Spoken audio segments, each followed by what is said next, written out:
जो आप बार बार कहते हैं कि आराध्य में हमारे पास हैं, तो उनको अनुभव कैसे करें जीवन में। आराध्य का मतलब है इस सृष्टि को रचने वाले, वो एक परम तत्व जो सब पूरे जग को प्रकाशित किया हुआ है।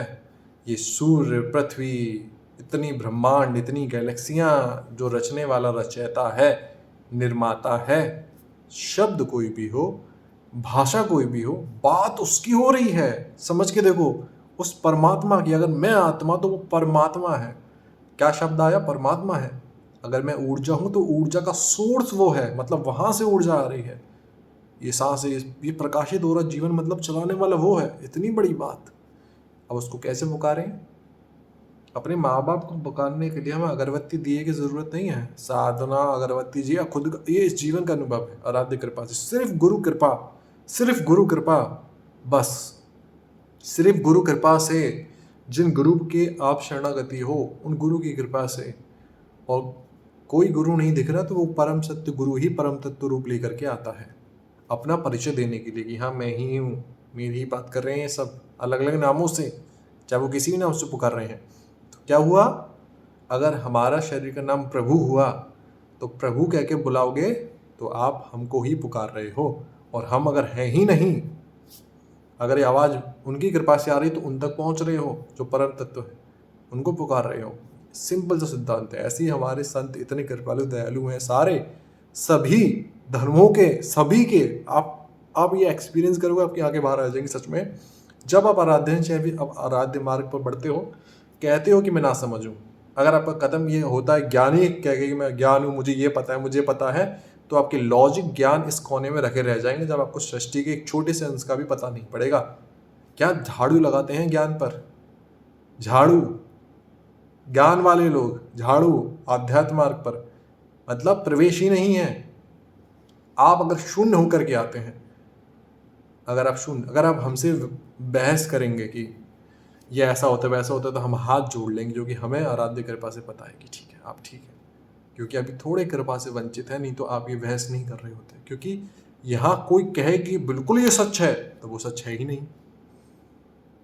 कोई कहे बिल्कुल ही गलत हुआ है, तो वो बिल्कुल गलत है ही नहीं। ना कोई अच्छा है, ना कोई बुरा है, ना कोई सही है, ना कोई गलत है। यह भ्रम हटेगा तब आपको अपने स्वरूप का बोध होना शुरू होगा। तो आध्यात्म मार्ग पर हम शून्य होकर के बढ़ते हैं, शून्य होकर के बढ़ते हैं। याद रखना, जब ये कहा जाता है मैं इनका शिष्य हूं, मैं इनका शिष्य हूं, इसमें अहंकार है। मैं इनका शिष्य हूं, इसमें अहंकार खुद पे हो रहा है। मेरे गुरुदेव हैं, इनकी कृपा से हूं, इसमें समझ में आ रहा है दोनों सेंटेंस में। मैं अमुक का हूँ, मतलब मैं पहले आया, गुरु बाद में आ रहे हैं। गुरु ही हैं, मतलब मैं इन गुरु का हूँ, इनकी कृपा से चल रहा हूँ। समझा दोनों बातें? तो जब कोई भी अंश ये कहता है कि चल सब कुछ आराध्य की कृपा से रहा है, कहता है कि मैं कर रहा हूँ, मैं कर रहा हूँ, खामा कहाँ यहाँ फंसने की चेष्टा में। क्या जीवन है तुम्हारा? कौन सा पैसा तुमने अपनी मेहनत से कमा लिया? सृष्टि बनाने वाला तो वो था, ऑक्सीजन उनकी, उसकी कृपा चली। मैंने ऑक्सीजन का सिलेंडर खरीदा, कहाँ से खरीदा? कहाँ से ऑक्सीजन का सिलेंडर खरीदा तुमने? है ना? ऑक्सीजन देने वाला वो है। जो पैसे तुमने खर्च करके खरीदे, तो अरे वो उसकी देखो ना, उस वक्त आपके शरीर में सांसें चल रही थी। और शरीर जो बनाने वाला है वो क्रिएटर है, उसने बहुतों के शरीर बनाए, तुम्हारे भी बना के एक शरीर दे दिया, तो उसकी करो प्रशंसा। उसकी वजह से ये शरीर चला, तो 2 मेहनत हुई, 4 पैसे आए, उसके दिए हुए पैसे हैं, तो मैं 4 लोगों को दे पा रहा हूं। इस अहंकार को जितना दबाओगे, उतना अपनी और सच के करीब पहुंचते जाओगे।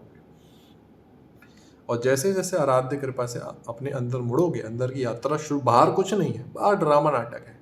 बाहर आप मुझसे कहो साड़ी पहन के नाचो, तो अभी नाचना शुरू कर दो, होगा क्या? कुछ नहीं होना है। बाहर कुछ बदलाव नहीं करना है। बड़े ध्यान से समझो ये मार्ग।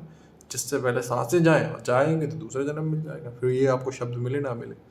तो कुछ ऐसा बाहर नहीं चेंज करना, अंदर की यात्रा शुरू कर दो। सारे सवाल अंदर, सारे सारे आराध्य स्वरूप आपको अंदर ही आशीर्वाद देंगे। सारे रास्ते अंदर से खुलते हैं। अपने मन को समझो, अंदर की यात्रा शुरू करो।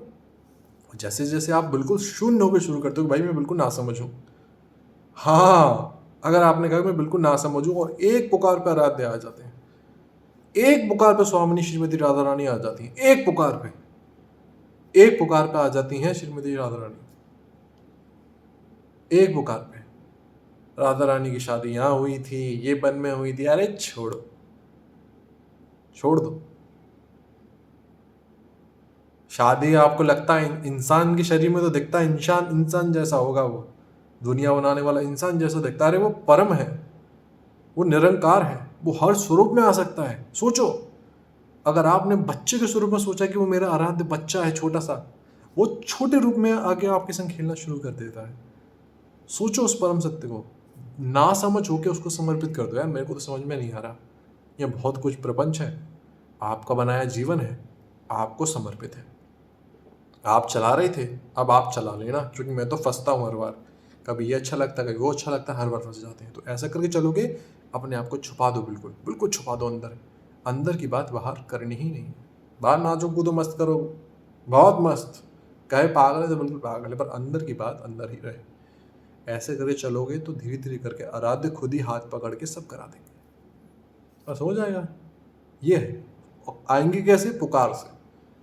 अगर आप कोई भी नाम से आपको प्रिय है, नानक कहो, वाहिगुरु कहो, रब कहो, गुरु कहो, राधे कहो, कृष्ण कहो, सीताराम कहो, जो नाम प्रिय हो वो नाम पुकारोगे, आ जाएंगे। पर ये ना हो कि मैं पुकार रहा हूं, आपकी कृपा से, सभी गुरुजन संतों की कृपा से इतना सामर्थ्य आ पा रहा है, आपका दिया सामर्थ्य है कि ये नाम आ पा रहा है। जैसे पूरे भाव से, बिना किसी स्वार्थ के भाव से उनको पुकारना शुरू करोगे, वो आएंगे, सब होगा। बस पुकारना है। याद रहे, जैसा आपका नाम है ना रमेश, राधा, कृष्ण, अपने बच्चों के नाम रखते हैं ना सब, बस ऐसे पुकारना है कि इससे मेरा कोई संबंध है और संबंध के नाते से पुकार रहा हूँ। तो मुड़ के देख जाएंगे, जिस दिन मुड़ के देख लिया उन्होंने, उस दिन ही सब हो जाएगा।